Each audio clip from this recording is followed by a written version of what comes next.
देवाज्ञा नारायण धारप भाग 4। 3ला 5 मिनिटं कमी असतानाच गीता खोलीतून बाहेर पडली। बाकीचे कुठे कुठे असतील, पण कुणाची चाहूल लागत नव्हती। बाहेरच्या मोठ्या हॉलमधल्या आचार्यांच्या खोलीच्या दाराशी ती आली आणि जरा भीतच तिने दारावर बोटांचा आवाज केला।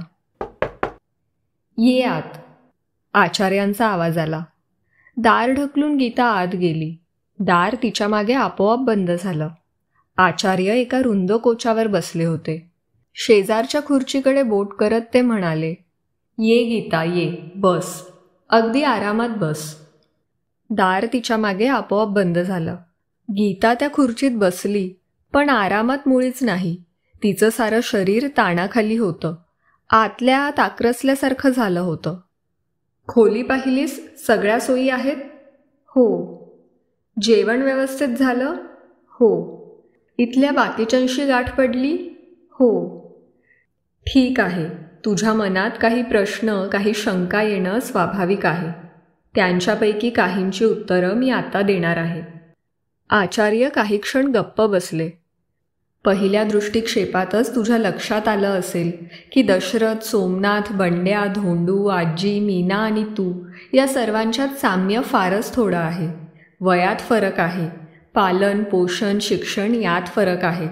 समाजाच्या वेगवेगळ्या थरातून ते आले आहेत। हो, हा प्रश्न पडला होता खरा। ठीक आहे, त्याच्यात काय साम्य आहे हे मी तुला आता सांगणार आहे।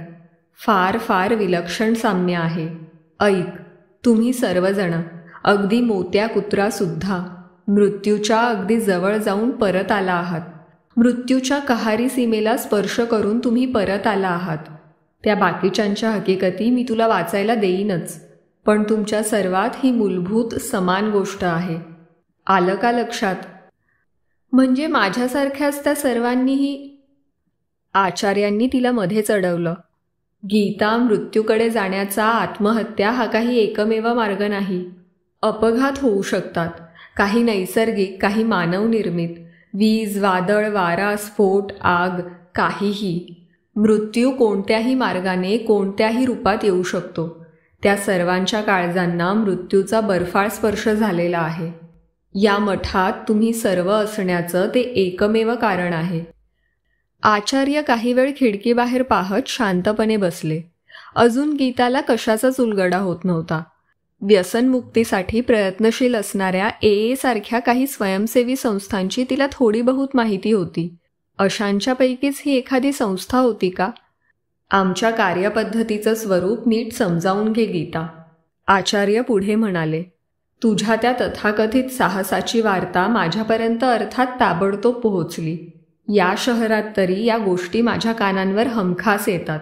अर्थात डॉक्टर आणि पोलीस यांचं मला सतत सहकार्य असतंच। तुझ्या हॉस्पिटलमध्ये राहण्याचा, वैद्यकीय उपचारांचा सर्व खर्च आम्ही केला। एक प्रकारच्या पुनर्वसनासाठी आम्ही तुला मठात आणलं। त्या खर्चाची तू परतफेड करावीस अशी कोणत्याही क्षणी आमची अपेक्षा नव्हती। तू पैसे दिलेस कारण पैसे देणं तुला शक्य होतं। पण गीता, फार थोडे पैसे देण्यास समर्थ असतात। तुझ्या स्वाभिमानासाठी तू ते पैसे देणं आणि आम्ही स्वीकारणं दोन्ही आवश्यक होतं। इथे राहण्याची कोणतीही सक्ती तुझ्यावर नाही आणि तू कोणत्याही क्षणी कुठेही जाण्यास स्वतंत्र आहेस। सावकाशीने तुझा निर्णय घे। काहींनी इथे राहण्याचा निर्णय घेतला, आज तुला भेटलेले सर्व। काहींनी मठ सोडण्याचा निर्णय घेतला, त्यांच्याशी आता आम्हाला कर्तव्य नाही। पण आचार्य, गीता म्हणाली, वास्तविक मी हे बोलायला नको, पण बोलते। इथली व्यवस्था काही एखाद्या धर्मशाळेसारखी नाही। असा जर मुक्त प्रवेश आणि मुक्त निवास असेल तर… ती थांबली। आचार्य जरासे हसत म्हणाले, तू खर्चाचा विचार करते आहेस ना? एक सांगायचं राहूनच गेलं होतं। इथे राहण्याचं जे पसंत करतात ते काही सर्वच निरुद्योगी, अकुशल नसतात। अगदी काही मोजकेच काम करण्याच्या दृष्टीने अतिशय वयस्क, म्हणजे आपल्या आजी, किंवा अतिशय अल्पवयीन, म्हणजे आपला बंड्या, असे असतात। बाकीचे आपापल्या आवडीचं काम करून काही ना काही कमाई करत असतातच आणि स्वतःच्या खर्चासाठी मठाकडे देतात। त्यावर कोणतीही सक्ती नाही। तरीही हो, देतात, प्रत्येकाला जेवढं जास्तीत जास्त शक्य आहे तेवढं योगदान तो करतो. जरा थांबून आचार्य म्हणाले, आता हा दशरथ उत्तम, अगदी कुशल ड्रायव्हर आहे. हा धोंडू, हा उत्तम माळी आहे. ही मीना कम्प्युटर तंत्रज्ञानात अगदी प्रगत आहे. वरवर जरा अपंग वाटणारा सोमनाथ, तो सुद्धा एका STD बूथमध्ये काम करतो. कुणी 200-300 देतं, कुणी 1000-1500 देतं, पण ते आनंदाने आणि अभिमानाने देतात. आणि ती रक्कम कितीही असो, आम्ही साभार स्वीकारतो. ठीक आहे, आता ज्यासाठी तुला बोलावून घेतलं त्या संबंधात बोलूया. इतर काही दुर्दैवी जीवासारखी तू काही निराधार नाहीस. तुला घर आहे, आईवडील आहेत, नोकरीचा अनुभव आहे. तुझी ही अतिरेकी कृती भावनेच्या भरात किंवा अत्यंत नैराश्य झाल्याने झाली असेल, पण तू आपल्या पूर्वायुष्याची शृंखला परत उचलू शकतेस. तेव्हा माझा सल्ला आहे की निर्णय घेण्याआधी नीट विचार कर. तुझा कोणताही निर्णय आम्हाला मान्यच आहे. शिवाय निर्णय केव्हाही बदलण्याचं स्वातंत्र्य तुला आहेच. शेवटी गीताने धीर करून तो प्रश्न विचारला, आचार्य, आमच्यासारख्यांच्यामध्ये आपल्याला काहीतरी खास स्वारस्य आहे. त्याखेरीज आमचा बचाव, संरक्षण, पुनर्वसन यासाठी आपण किंवा आपली संस्था इतका वेळ, श्रम, पैसा खर्च करणारच नाही. हा प्रश्न विचारण्यात माझी चूक झाली असेल तर मला माफ करा, पण हा प्रश्न मला सतत भंडावत आहे. तिच्याकडे पाहत हसत आचार्य म्हणाले, गीता, तुझा तर्क अगदी बरोबर आहे.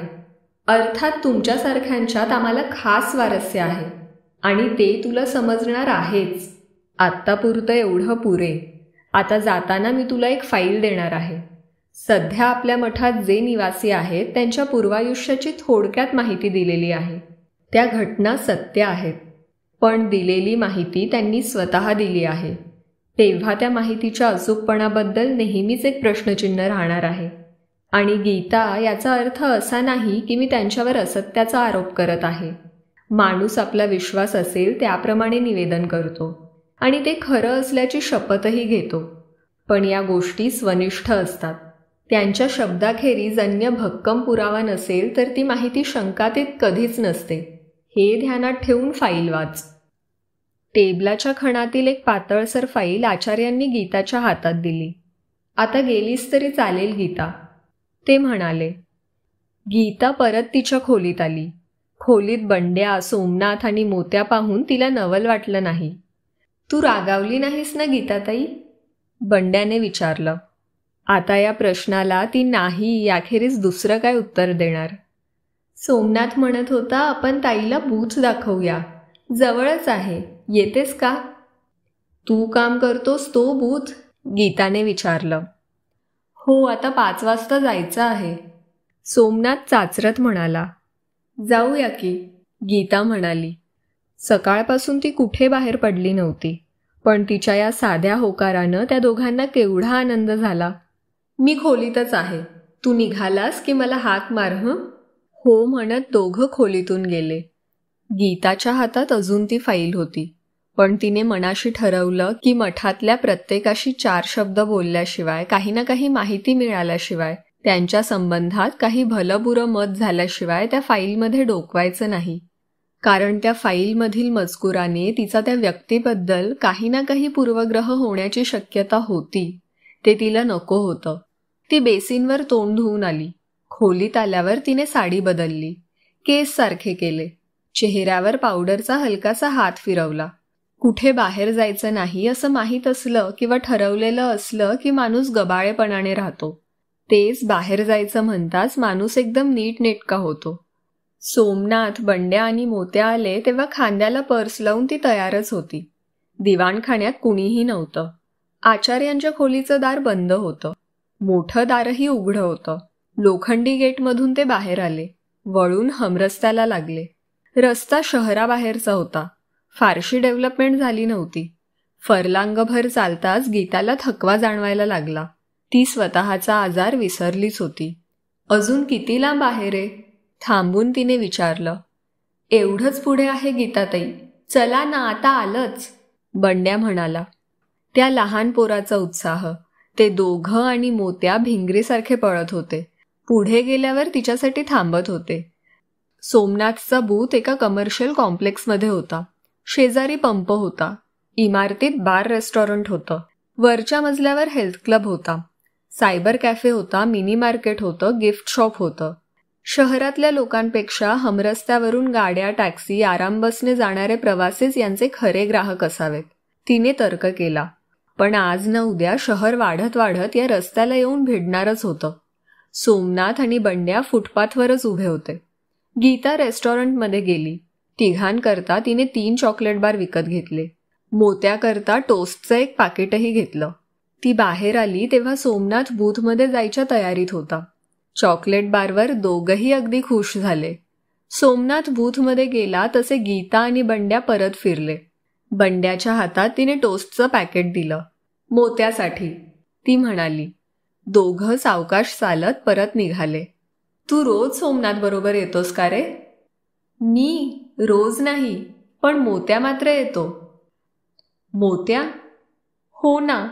एकदा सोमनाथला काही टार्गट पोरांनी रस्त्यात बेदम मारलं होतं. खिशातले पैसे पण काढून घेतले होते. तेव्हापासून मोत्या त्याच्याबरोबर जातो. आणि सोमनाथ परत केव्हा येतो? रात्री 8ला. आणि मग तेव्हा? तेव्हा काय, मोत्याला नुसतं मोत्या सोमनाथ म्हटलं की तो सरळ बूथला जातो आणि सोमनाथ बरोबर परत येतो. आणि मोत्याबरोबर असला की 10 जणांची सुद्धा हिंमत व्हायची नाही सोमनाथला काही करायची. पायांनी रस्त्यावरचे लहान सहान दगड उडवत बंड्या चालला होता. बंड्या, तुला इथे आल्याला 6 महिने झाले म्हणालास ना? हो, पण मग शाळा वगैरेचं काय? शाळेचं नाव निघताच बंड्याचा चेहरा जरा त्रासिक झाला. नैसर्गिकच. अजून आचार्य काही बोलले नाहीत. आणि ते बोलेपर्यंत तूही काही आग्रह धरणार नाहीस, गीता हसत म्हणाली. मुलं हौसेनं कधी शाळेत जातात का? तसं नाही गीताताई, बंड्या बोलला, पण आवाज गुळमुळीतच होता. ते परत मठाच्या दाराशी पोहोचले तेव्हा गीताला खरोखरच दमायला झालं होतं. श्वास धापांनी येत होता. पायही बोलायला लागले होते. दिवाणखाण्यातल्याच एका आराम खुर्चीत बसून तिने मान मागे टेकवली आणि डोळे मिटून घेतले.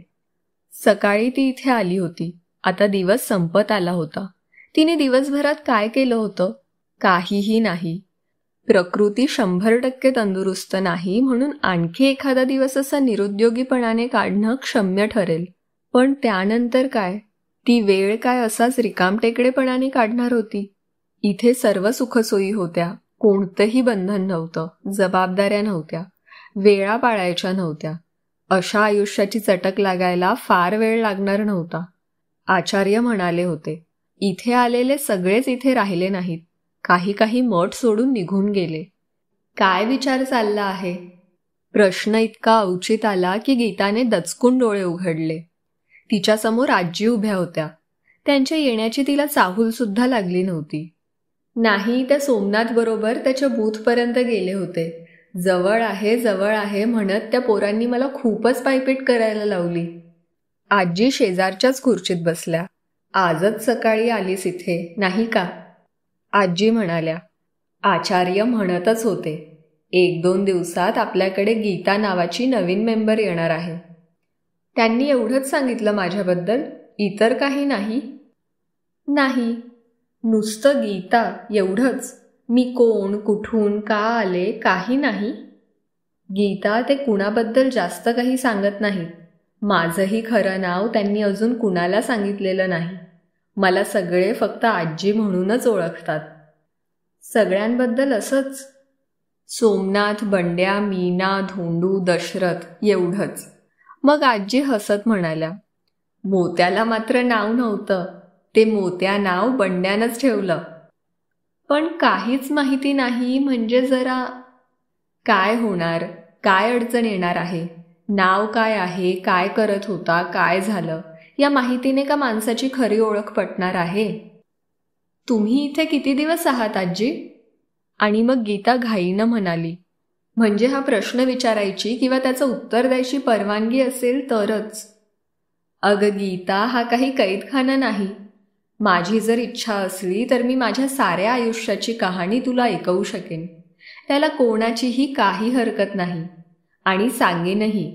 आत्ता एवढंच सांगते, मी गेली 2-2.25 वर्ष इथे आहे. गीता आजींकडे जरा निरखून पाहू लागली. त्यांचं वय 60च्या पुढचं नक्की होतं. तरुणपणी त्या दिसायला चांगल्या असल्या पाहिजेत. त्यापैकी आता फक्त गौरवर्ण उरला होता. शरीर आक्रसलं होतं. काळाच्या खुणा चोपलेल्या गालात आणि डोळ्यांभोवती सुरकुतांच्या जाळ्यात दिसत होत्या. दृष्टीही अंधुक झाली अशी वाटत होती. आजी, तिने विचारलं, तुमच्या बरोबरीचे इथं कोणीही नाही. सगळे वयानं खूपच लहान आहेत. काही वेगळ्या जाती जमातीतले आहेत. तुम्हाला इथं सारा दिवस चैन कसं पडतं? कंटाळा येत नाही? सुरुवातीला यायचा की कंटाळा, पण मग आचार्यांनीच माझ्या मागे काम लावून दिलं आहे. शहरात अशा अनेक स्त्रिया असतात की ज्या एकाकी आहेत. परिस्थितीने किंवा स्वभावाने त्यांना क्लबमधून किंवा मंडळामधून जाणं जमत नाही. अशांसाठी आठवड्यातून 2-3 दिवस जर सहवासासाठी आपला वेळ देता आला तर त्यांना त्याचं फार अप्रूप वाटतं. आठवड्यातून 5-6 दिवस तरी मी अशा 3-4 ठिकाणी जाते. कधी सकाळची जाते, ती जेवूनच परत येते. कधी दुपारची आपली जेवणं झाल्यानंतर जाते, ती पार संध्याकाळपर्यंत तिथेच असते. कामाबद्दल आजींना पैसे मिळत असतील का? आणि असले तर किती, हा प्रश्न गौण होता. गीताच्या लक्षात आलं. कोणत्या ना कोणत्या परोपकारी कृत्यानं आजींनी स्वतःला गुंतवून घेतलं होतं. ही गोष्ट महत्वाची होती. गीता काही बोलणार होती, पण काय ते ती विसरूनच गेली. मीना हॉलमध्ये येत होती. तिनं त्या दोघींकडे एक नजर टाकली. आजींनी तिला बोलावलं नसतं तर ती सरळ तिच्या खोलीकडे गेली असती. पण आजींनी तिला हाक मारली. मीना, ये इकडे 1-2 मिनिटं. मग तिला यावंच लागलं. त्या दोघींसमोर येऊन ती उभी राहिली. मीना, ही गीता. आचार्य सांगत होते ना येणार आहे ती. तीच ही. हो, सकाळी पाहिलं मी त्यांना. मी सुद्धा पाहिलं होतं मीना, पण आता ओळख करून घेतली आहे. ये ना, तूही बस. आणि अहोजाहो काय करतेस? ती तुझ्याच वयाची तर आहे. आजींचा आग्रह गीताला अनाठाई वाटत होता. ती खुर्चीवरून उठून उभी राहिली. मीना जवळ आली आणि तिच्या खांद्याला हलकासा स्पर्श करून म्हणाली, मीना, आजींचं बोलणं मनावर घेऊ नकोस ग. आता आपण दोघी इथेच आहोत. आपोआप भेटीगाठी होतीलच. परिचय वाढेल, मैत्री होईल. तू दमून आली असशील. खरंच जा. मीना रंगाने सावळी असली तरी नाकेडोळी नीटच होती. त्याखेरीज हालचालीत एक विलक्षण चपळपणा होता आणि एक डौलही होता. तशी गीताही ऑफिसमध्ये मिश्र समाजात वावरली होती. पण मीनाच्या हालचाली या एखाद्या मॉडेलच्या हालचालीसारख्या, अनेक वेळा रंगीत तालीम केल्यासारख्या वाटत होत्या. एक हात केसावरून फिरवत ती वळली आणि जाते म्हणत निघून गेली. समवयस्क स्त्री समोर आली की स्वतःबरोबर तुलनाही आलीच. मीनाला काही दिवसातच समजून चुकेल की गीता कोणत्याही अर्थाने तिची स्पर्धक नव्हती. आजी, मी पण जाऊ का? गीताने विचारलं. जा, 8च्या सुमारास रात्रीचं जेवण असतं, आजी म्हणाल्या. गीता खोलीत आली. खोलीत गारवा आला होता. सुगंध आला होता. पश्चिमेचा सोनेरी संधिप्रकाश आला होता. तिच्या मनात समाधानाची अशी काही भरती आली की क्षणभर तिला गुदमरल्यासारखं झालं. तिला जाणवत होतं ही समजूत भ्रामक आहे. पण निदान त्या क्षणी तरी तिला वाटलं सगळे प्रश्न मिटले आहेत. सगळ्या अडचणी दूर झाल्या आहेत. मनावर कोणताही ताण नाही. अपराधाचा बोज नाही. अपयशाची टोचणी नाही. तिने कुठेतरी वाचलं होतं की एक लाफिंग गॅस आहे. तो श्वासावाटे शरीरात गेला की माणूस हसायला लागतो. मग भले का त्याचे हातपाय अपघातात मोडले असेनात, भले का पोटात वेदनांचा ज्वालामुखी भडकलेला असेना, तिची गतही कदाचित तशीच झाली असेल. तिची नजर साऱ्या खोलीवरून फिरली. मठात राहायचं ठरवलं तर हीच तिची खोली होणार होती का? इथे सर्व काही उपलब्ध होतं. कशाचीही उणीव नव्हती. खावं, प्यावं, आरामात राहावं, मजा करावी. कशाची फिकीर म्हणून करावी लागत नव्हती. आचार्य म्हणाले होते, कोणत्याही क्षणी तू इथून कुठेही जायला स्वतंत्र आहेस. पण अशा ऐशोरामी आयत्या आयुष्याची सवय झाल्यावर बाहेरच्या धकाधकीच्या मामल्यात जायला मन नाखुश होणार नाही का? कदाचित हीच आचार्यांची कसोटी असेल. आचार्य एक मोठा विलक्षण माणूस. त्यांना तिच्यामध्ये किंवा मठातल्या सर्वच व्यक्तींमध्ये काय स्वारस्य होतं? त्यांचा मठ हा काही एखादा सेवाभावी संस्थेसारखा वाटत नव्हता. मठाची दारं फक्त आचार्यांनी निवडलेल्यांनाच खुली होती. समाजात गरजू, आपत्तीग्रस्त, निराधार, असहाय्य लोकांची संख्या खरोखरच अगणित होती. पण आचार्यांना त्यांच्यात स्वारस्य नव्हतं. आचार्यांचं एक वाक्य तिला आठवलं. मृत्यूरेषेला अगदी स्पर्श करून आलेले तुम्ही सर्व आहात. आज संध्याकाळी दशरथ आणि धोंडू यांच्याशी 2 शब्द तरी बोलण्याचं तिने ठरवलं. बाकीच्यांशी थोडी ओळख झाली होती. मग ती आचार्यांनी दिलेली फाईल वाचायला मोकळी होती.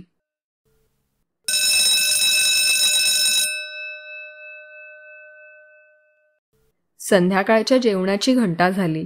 गीता जेवणघरात आली तेव्हा तिला दिसलं की दशरथ आणि धोंडू हे एकाच टेबलापाशी बसले होते. कदाचित हा रोजचाच क्रम असावा, कारण त्या टेबलावर 2च थाळ्या ठेवलेल्या होत्या. तिनं मधल्या टेबलावरची एक थाळी उचलली आणि त्या दोघांच्या टेबलापाशी गेली. ते दोघंही जरा नवलाने तिच्याकडे पाहू लागले. मी तुमच्या टेबलावर जेवण घेतलं तर तुमची हरकत नाही ना? तिने हसत विचारलं. छे छे, बसा ना, हरकत कसली? दशरथ म्हणाला. धोंडू काहीच बोलला नाही. गीता दशरथ शेजारच्या खुर्चीवर बसली. आपल्या थाळीत हवे ते जिन्नस वाढून घेत ती म्हणाली, मी आज सकाळी मठात आले. हो, आचार्यांनी सांगितलं होतं तुम्ही एवढ्यात येणार म्हणून. इथे फक्त पहिली नावच वापरतात, हो ना? हो. मग आणखी एक नियम करूया. आजी सोडल्या तर इतर कुणीही कुणाला अहोजाहो म्हणायचं नाही. मी तुला दशरथ हाक मारणार आहे, तुला धोंडू हाक मारणार आहे. तुम्हीही मला गीता असंच म्हणा. त्यांना हे अपेक्षित नव्हतं. त्यांना नवलही वाटलं असेल. पण एक नक्की, त्यांना ते आवडलं. त्यांच्या बसण्यात जरासा अवघडलेपणा होता, तो गेला. गीताबाई, तुम्ही म्हणता ते, धोंडू म्हणाला. धोंडू, समज तू आमच्या घरी कामाला असतास आणि मला अगदी लहानपणापासून पाहत आला असतास, तर मग तू मला गीताच म्हणाला असतास की नाही? त्यानं जरा गोंधळून मानेनच होची खूण केली. मग तसं समज की मला फक्त गीता म्हण, ठीक आहे? ठीक आहे. तू इथं आल्याला किती दिवस झाले दशरथ? आता 6 महिने होतील आणि हा धोंडूही त्याच सुमारास आला. तू ड्रायव्हर आहेस नाही का? हो, माझी स्वतःची गाडी नाही, पण AA मध्ये माझं नाव आहे. त्यांची बोलावणी येतात. शिवाय खासगी मोटारीनं कुणी कुणी उत्तरेच्या नाहीतर दक्षिणेच्या मोठ्या ट्रिपवर जातात.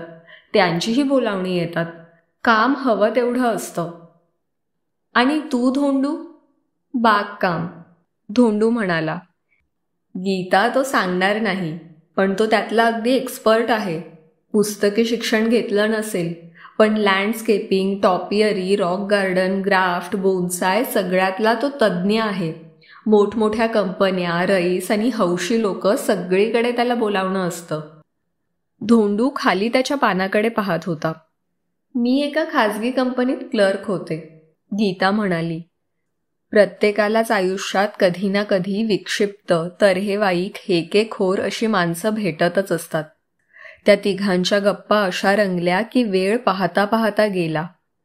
गीता टेबलापासून उठली तेव्हा तिच्या मनात दशरथची बॉडी बिल्डरची दणकट शरीरयष्टी, शार्प नजर आणि धोंडूची उन्हा पावसानं कोळपलेली किडकिडीत आकृती, दोन्ही कायमची कोरली गेली होती.